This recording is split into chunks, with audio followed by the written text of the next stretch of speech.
Kembali lagi di A Day in My Life edisi JLPT di Jepang. Oke, minasan, assalamualaikum warahmatullahi wabarakatuh. Otsukare sama deshita.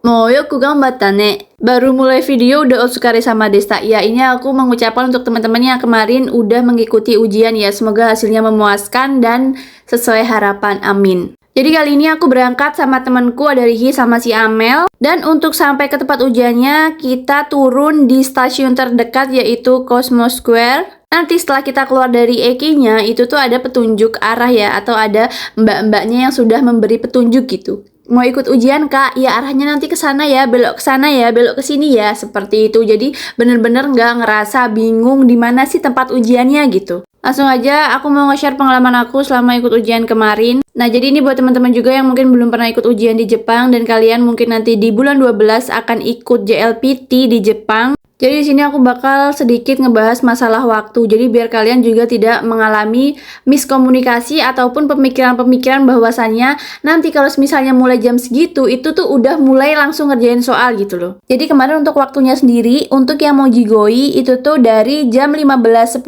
sampai dengan jam 16. Nah, kalian jangan berpikir bahwasannya dari jam 15.10 itu udah langsung ngerjain soal atau soal kalian udah dibagikan dan lain sebagainya. Tidak.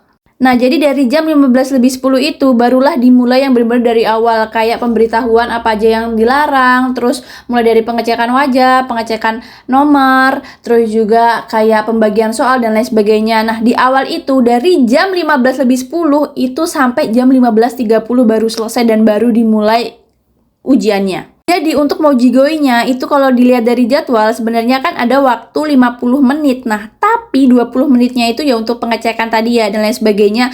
Nah, pure-nya itu cuma 30 menit untuk ngerjain soal mojigoi. Nah, mojigoi sendiri itu isinya biasanya kebanyakan emang untuk kanji-kanji ya. Jadi kayak kanji ini itu kotobanya apa atau hiragananya apa, terus nanti dari kotoba ini itu kanjinya apa kayak gitu. Nah, jadi emang bener-bener kanji itu diujikan ya. Jadi jangan menganggap remeh bahwasannya kayak kanji paling dikit yang keluar, enggak. Menurut aku juga banyak yang keluar. Terus dilanjut untuk bunpo dokai itu dari jam 16.20 sampai dengan jam 17.45. Di sini juga memerlukan waktu sekitar 15 menit untuk pengecekan dan pembagian soal. Dan jangan ditanya untuk bagian dokai, udah pasti ya pusing aku. Terus dilanjut untuk cokainya itu jam 18.15 sampai dengan jam 19.10.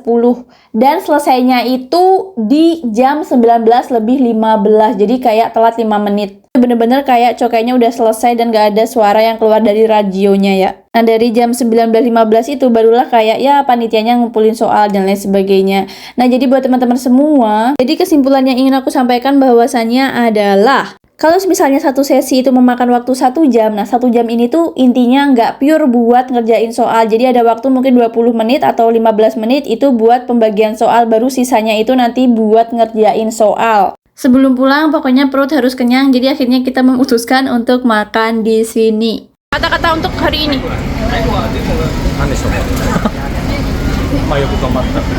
Otsukare sama desu. Otsukare sama desu. Oke. Ganbatte tabeyo ka. Saya ngedit lagi sampai di video yang ini jadi lapar lagi. BTW kalian sama nggak sih kayak aku, kayak minimal sebulan sekali harus yakiniku gitu? Oke minasan, jadi singkat cerita ya tadi aku berangkat siangan, terus ujian, habis ujian nongkrong dulu di daerah tempat ujian karena emang dekat laut ya, karena tempatnya itu nggak jauh dari Kaiyukan atau akuarium Osaka ya. Baru sekitar jam 8-an lah ya, itu baru OTW ke daerah Namba, ke tempat yakinikunya dah. Yakiniku itu kalau nggak salah juga pernah direview sama Mas Naoki Jepang. Karena emang terkadang tempat-tempat yang didatengin Mas Naoki Jepang itu kayak harus didatengin nggak sih? Kayak emang tempat-tempat recommended banget yang harus kita datengin gitu.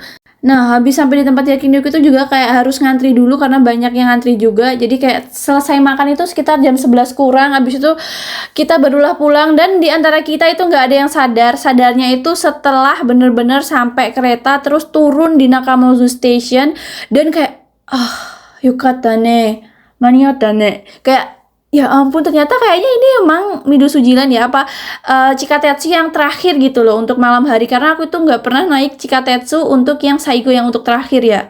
jam berapanya tuh aku juga kurang tahu gitu. Ya mikirku mungkin sama kayak JR ya, mungkin jam 12 kurang, tapi ternyata lihat dan bener-bener kayak ini tuh ternyata kereta terakhir ya. Oke, minasan video miti kurete domo arigatou gozaimashita. Jangan lupa di follow juga akun Instagram aku ya, Melinia Ape. Bye bye, Jane.